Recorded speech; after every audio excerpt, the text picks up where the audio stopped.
Hello and welcome to another video. So today we're taking a look at a SwordCraft deck for rotation, and this deck has been popping up a fair amount of places, honestly. I think it's mainly because it's good in both the Rune and Dragon matchup, which of course makes it an extremely decent anti-meta counter for those decks, and that is really what most people are looking for at the moment, and this deck seems to be taking the cake as far as one of the better decks goes.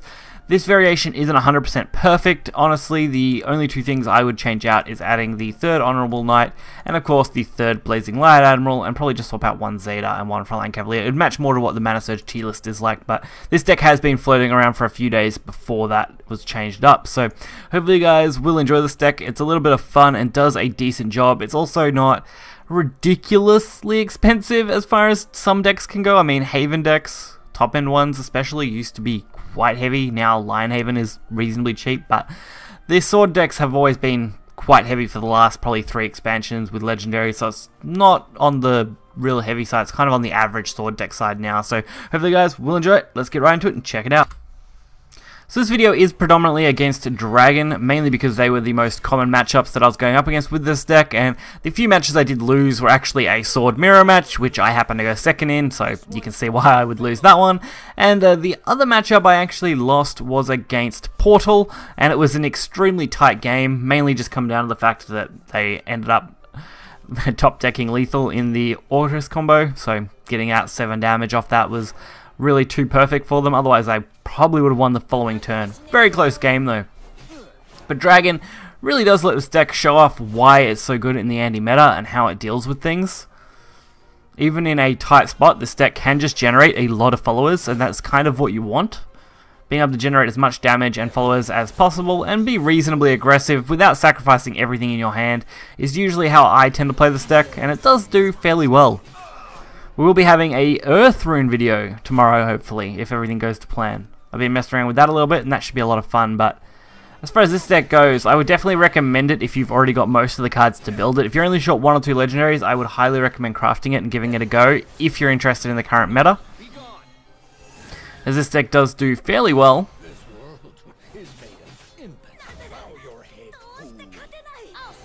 Now, opponent's not really doing anything too crazy.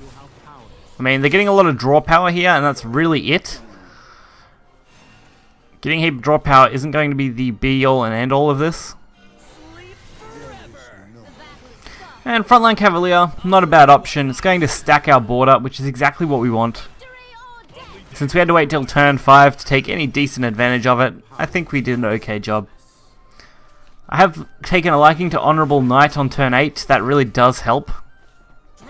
It lets you pick off much bigger followers with a little bit of extra damage, as you'll see more in the next game over this one. So now we're on 6, and we don't really have many players, so Aether seems to be probably the best option I've got because we can guarantee getting the Blazing Lion Admiral.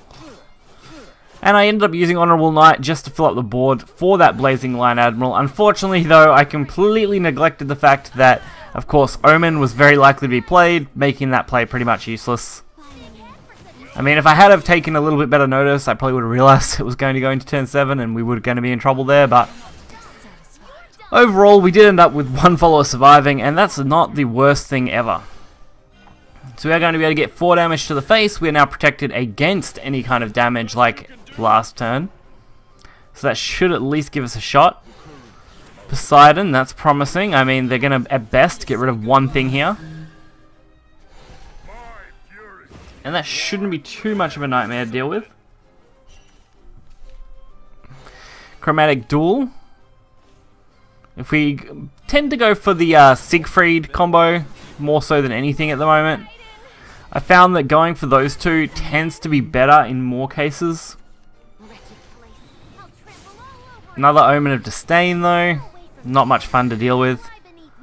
Obviously, they're probably going to aim for the best hit would be on the 7-2. Fortunately for them, they hit probably their worst hit, which is pretty decent for us, but definitely bad for them. It also probably could have went alright if they had have killed off the Bane, of course, but that didn't go that way either. We got another chance to play our Honourable. This is why at least 2 of the minimum is kind of really good. I only had 1 for a while, but crafted 1 specifically for this deck because it is just that good a card.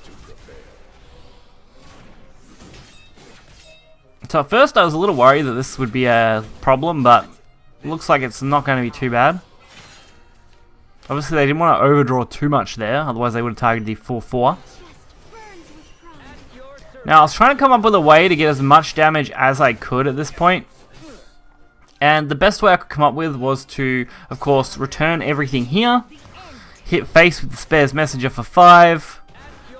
Well, 6 once you include the Knight. Play an extra Knight for 1 damage and leave them on just 1 health. Plus, with another Knight in our hand, our Dragon Knights, and a Blazing Light Admiral, I felt like there wasn't much chance for them to really make a big comeback. Even with that turn, they were still 2 damage off. I suppose they may have been able to find a way around that, but the odds are pretty low.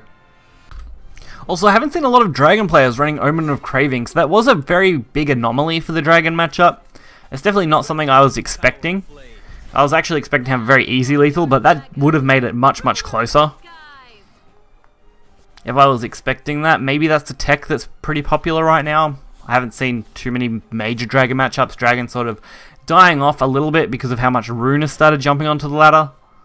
And of course the Sword deck now, so Dragon's just getting beaten down pretty hard by these 2 decks.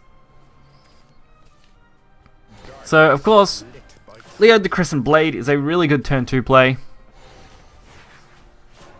And then playing Genesis of Legend makes things a little more interesting. Another different kind of Dragon deck. It looks like a lot of people are experimenting with a few different varieties of Dragon just to try and get around the counters that people are playing.